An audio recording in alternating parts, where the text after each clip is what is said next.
I still remember the day my family kicked me out. It was sunny, beautiful, and I thought life was going great until my mom said, "Son, it's time you find your own pride." I said, "What do you mean find my own pride? I already have too much of it." She didn't laugh. My sisters rolled their eyes, and my aunt smacked me with her tail so hard that I still sneezed dust. Apparently, that's what happens when you turn into a semi-adult lion. Suddenly, everyone wants you gone, like you're yesterday's leftovers. So I stood there with my big mane still growing in, trying to look majestic, but I had a bald patch that made me look like a coconut with legs. My family gathered around, growling like they were kicking me out of a jungle nightclub. My brother Simba, not that Simba, just a wannabe, pushed me and said, "Good luck surviving, hairball." I wanted to roar back, but all that came out was a squeaky meow. Even the birds laughed. A parrot literally shouted, "Who let the kitten out?" So, I walked away with whatever dignity I had left, my tail dragging in the dust like a sad broom. My journey started with courage, confidence, and absolutely no idea where I was going. The first night I tried to hunt. I saw a zebra grazing, and I whispered to myself, "This is it, my first meal as an independent lion." I crouched down, took a deep breath, and then sneezed. The zebra looked at me, laughed, and kicked dust in my face before running away. I chased him for 3 seconds before realizing I was completely out of breath. That's when I understood. Being an adult lion was not as cool as it looked on wildlife documentaries. By the second day, I was starving. I found some bones, sniffed them, and said, "This smells like last week's dinner." I tried to chew, but a hyena walked up and said, "Hey, that's mine." I said, "Finders keepers." The hyena said, "Losers weepers."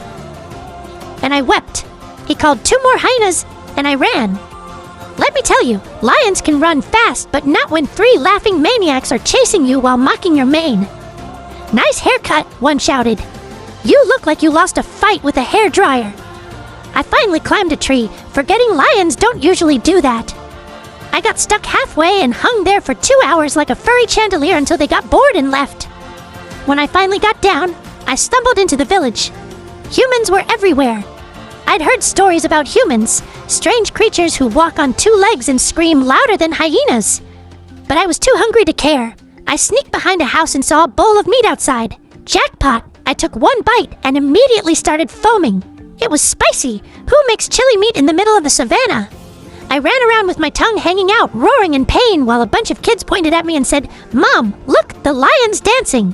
One even threw me a bottle of water. Empty. Humans are cruel comedians. Then came my first real humiliation. I met a dog.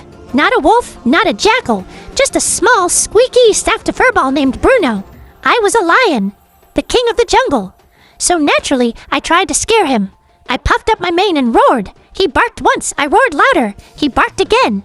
I thought, oh, he's brave. Then he ran straight at me. I turned around and ran for my life. That tiny monster chased me across the whole village while humans filmed it. I heard one shout, "World's biggest cat afraid of puppy." I became a meme before I even found my pride.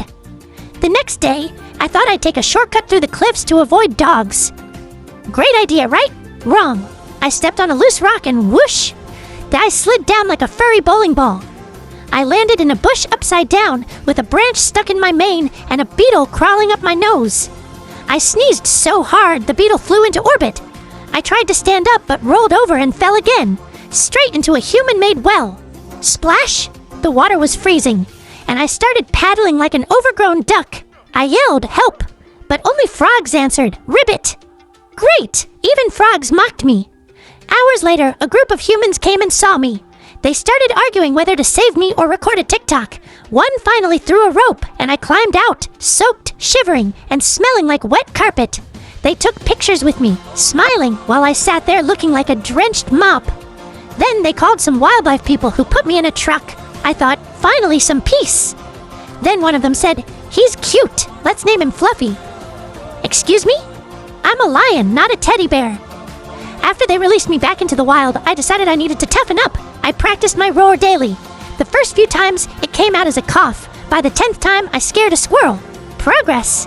One day, I saw a female lion by the river. Gorgeous. Golden fur, perfect mane, majestic stride. I said, "Hey there." She said, "You got something in your teeth." I smiled awkwardly. It was a leaf. She walked away. I tried to follow her, but slipped into the river again. She didn't even look back. I floated downstream thinking, this is not how Tarzan stories go. I ended up in crocodile country. One croc looked at me and said, "You lost, Fluffy?" I said, "Nope, just sightseeing." He smiled. I didn't like that smile. I jumped out of the river and ran like I'd seen a ghost. I hid in a tree again, even though I promised myself never to do that. I stayed there all night, Ma hanging from a branch like an overgrown fruit. Days passed. I met monkeys who threw mangoes at me, an ostrich who kicked me because I accidentally sat on her eggs, and even a warthog who refused to move because, in his words, this is my mud now. I started to question my life choices. My mane was full of leaves, my pride was gone, and I hadn't eaten a proper meal in a week. Then I met the most annoying but helpful creature ever, a meerkat named Tito. He looked at me and said, "You look like you lost a fight with gravity." I said, "I fell off a cliff." He said, "So gravity won, huh?" I didn't laugh, but he helped me find food, bugs, berries, and occasionally a lizard if I was lucky. I told him I was supposed to be a fierce hunter. He said, "Well, right now, you're more of a furry vacuum cleaner." Tito and I became friends. He loved gossip. One day he told me, "Your ex-pride's new male lion got kicked by a zebra." I laughed so hard I choked on a berry. I said, "Good. Karma has teeth." We started traveling together and he taught me how to avoid trouble, mostly by running before I even saw it. One evening, we stumbled upon humans again. Tito said, "Don't go near them." I said, "Relax, what could go wrong?" I walked up to a campsite and saw food cooking. I took one bite and got zapped by something called an electric fence. I jumped so high I saw my ancestors. The humans screamed. Tito laughed until he fell over, and I smelled like burnt popcorn. Eventually, I found a new pride. The females looked skeptical. One asked, "Are you strong?" I flexed, but my legs gave out. They sighed. One said, "You can stay if you promise not to embarrass us." I agreed. My first day, I tried to impress them by roaring at a buffalo. The buffalo didn't even blink. It just stared at me, snorted, and chased me through the whole savannah. The pride watched me run for my life. I came back hours later, covered in mud, pretending nothing happened. One lioness said, "Nice jog." I said, "Cardio day." Days turned into weeks, and I actually started getting better. My roar got deeper, my mane fuller, and my hunting skills slightly less pathetic. I even caught a rabbit once. The pride was impressed until I realized it was already dead, probably from shock. But hey, progress is progress. Then came the moment of truth, the day my mom visited. She looked at me and said, "You've grown." I puffed up my chest and said, "Yeah, I'm the king now." Then Tito popped up from behind a bush and said, "He still cries when he gets stung by bees." My mom raised an eyebrow. I said, "That was one time." She smiled, proud and amused. My sisters apologized for beating me up. Well, kind of. One said, "We thought you'd never make it." I said, "Neither did I." Now I sit on my favorite rock watching the sunset, feeling like I finally earned my crown. Sometimes Tito still teases me. "Remember the chili meat? Remember the dog?" I growl playfully and say, "Keep talking, or I'll tell everyone you scream like a squirrel when you see snakes." He shuts up instantly. If there's one thing I've learned, it's that life in the wild isn't about being the strongest. It's about surviving your own stupidity and laughing about it later. I've fallen, failed, slipped, and even got electrocuted, but hey, I'm still here. The jungle may laugh at me, but deep down, I know every lion has to roar through their own disasters before becoming a legend. And when I finally roar now, it's loud enough to echo through the hills.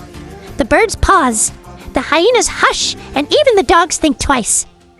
I may have been the clumsiest lion in the savannah, but now I'm the clumsiest legend. So kids, if you ever feel like life's kicking you out of your comfort zone, just remember my story. If a lion who fell in a well, got bitten by a dog, and roasted himself on an electric fence can make it, so can you. And if you ever hear laughter in the jungle, that's probably me. Remembering the day I ran from a puppy named Rudy.